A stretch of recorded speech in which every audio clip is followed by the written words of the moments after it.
Texas Republican Congressman Jody Arrington leading that charge. He joins me now from Plainview, Texas. Sir, good to have you on. Thanks for your time today. Just go ahead and make your case about what you see here, and then I'll ask a few. Well, the Constitution is clear and explicit. If the federal government fails in its guarantee, its covenant with each and every state to protect it against an invasion, then the states retain the sovereignty and the power of self-defense. They defend their sovereign border. They protect their citizens in a situation like that. And I think by a number of accounts, this is an invasion. It is a deluge of people coming and the economic and social cost associated with that. The volume of drugs, which is the leading cause of death for people in this country aged 18 to 45, and the other criminal activity, it is overwhelming. The president has been derelict to faithfully execute the laws of the land and provide a common defense. The federal government has abandoned Texas and other border states, and it is not only our right, but I believe our duty to our citizens to step up and stop this nonsense. Have southern Texas. So he described a situation where they are finding bodies on their land. The Brooks County Sheriff also stated that they have found more than 120 bodies just in the course of the past year.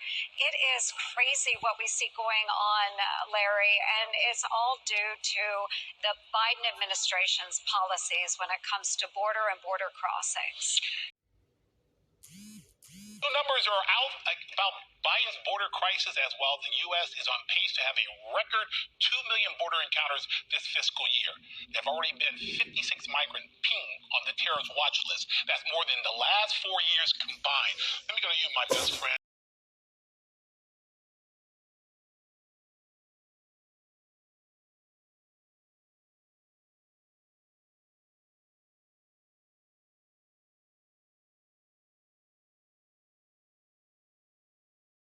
He was at the border overnight last night, where he highlighted the, quote, human misery all caused by Joe Biden's open borders.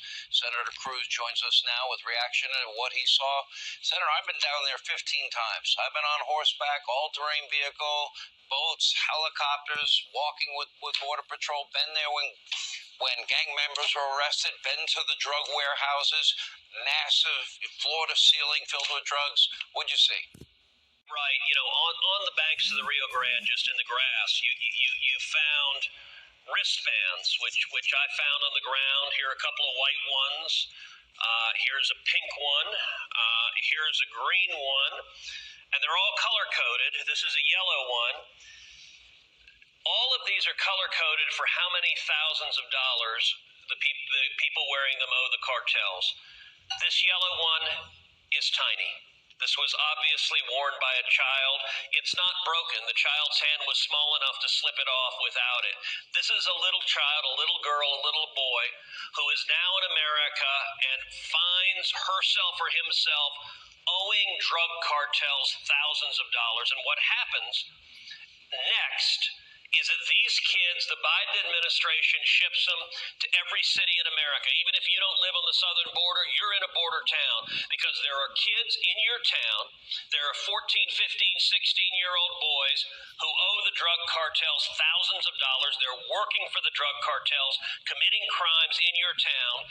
And as bad as that is, the girls have it worse, because the girls find them over and over again trapped in sex slavery. This is coming across the border there in June, 207,000, still up about 10%.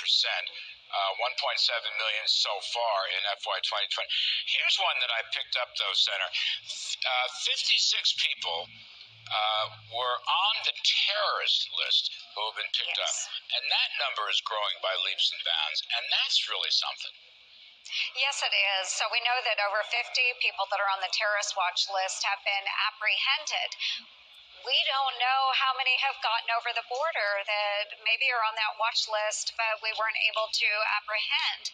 They also stated that countries, representation coming across the border, over 151 countries. So we're not just talking about people coming from Mexico or Honduras. People are coming from all around the globe because they know this is the easy ticket into the United States. You pay the cartel anywhere from $8,000 to $70,000 per person.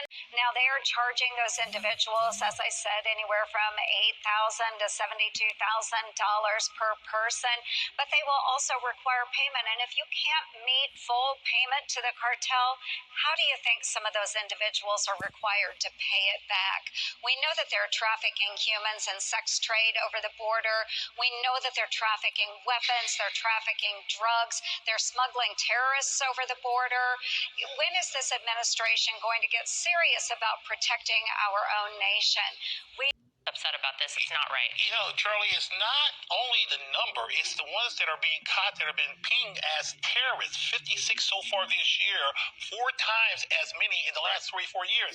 Isn't that a national security threat? Oh, absolutely. It's all a national security threat. If you don't have a border and don't defend your border, that in and of itself is a national security threat.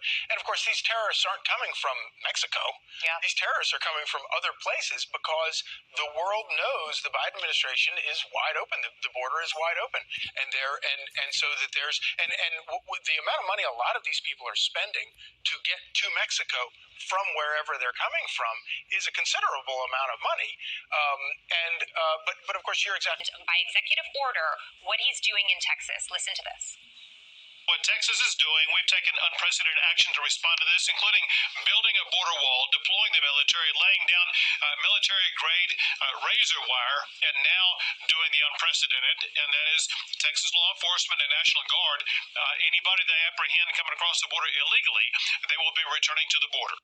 So they're not putting them back in Mexico, but they're saying you're going back to the border and we're going to try to deal with this in a systematic way.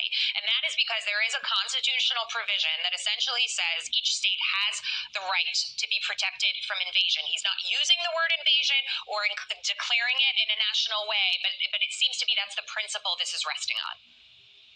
Yes, thanks, Jackie, for having me on, too. It's a good step, but I would like to see us go further, particularly in Texas, and follow the Arizona AG's thoughts, which are we invoke in the U.S. Constitution, it's Article 4, Section 4, and Article 1, Section 10, declare an invasion, and that will give us exercise, extraordinary wartime measures to use state resources, like in Texas, it would be our state troopers, our DPS, and our National Guard to enforce border security and return people and expel them to the border and then expel them. So why do you think Governor Abbott isn't necessarily doing it that way? He's an attorney. He was our AG as well, so he's got a brilliant legal mind, and there may be some legal concerns he has. Me being a layperson, I just seeing what we're dealing with, this is unprecedented. I mean, we've had 240,000 illegal border crossings in May, which was the worst in history, and the second worst month was April. It's 10 times worse than it was under President Trump in those same months 2 years ago. So I think drastic measures need to be taken. I'd like to see us push them. What the border towns deal with every day, right? Yeah, it's good to see, and they're complaining about only a couple of thousand. I think there was a similar story from the D.C. mayor who was complaining about 2,000 illegal immigrants who are just here to look for asylum. Now, first of all, she has no way of knowing that. All right, I think she's making that up. But let's say there's 2,000. There's 4,000 crossings a day at the Texan southern border. So she gets half of that in her city over a long period of time. That's what our southern border counties are dealing with daily, except double. So it's really disingenuous. They're making it seem like Abbott sent them there. First of all, the buses that did go to some of these cities that Abbott paid for and sent there, those were volunteers. They wanted to go to those cities, whether Abbott sent them there or they were going to get there on their own. They were going to end up there. Look, it just goes to show this is a national problem. Right. Every state is a border state, but especially Texas. And before I run out of time, speaking of the border, Congressman, very quickly, you're introducing a bill, I understand, that would allow longer custody of migrant minors. How does that work? All right, so you have to go back in time. So there's something called the Flores settlement that created a lot of these problems and these waves of immigration caravans since 2014, because this particular court settlement says you can't hold a family unit or an unaccompanied minor past 72 hours, which is what causes catch and release. There's no way to hold somebody to adjudicate their claim, to figure out what's going on, whether they have an asylum case or not. And so you have to let them go and hope that they show up for a court date. So you have to tackle the asylum system itself, which I've done in another bill. But on the Flores case, you simply have to extend that 72-hour period to 120 days. It doesn't force you to keep people for 120 days. It just says that Border Patrol can. And that's really important for the adjudication process. Right. We also require DNA testing so that adults can't just traffic kids across and say, well, that's my child, you have to take my word for it. No, there has to be DNA testing. Right. And we also acknowledge the fact that the vast majority of these minors crossing are 16, 17-year-old males. Yep. And so it gives the commissioner authority to say, look, if you're affiliated with a gang or a transnational criminal organization, you get treated as an adult, not a minor. Very good.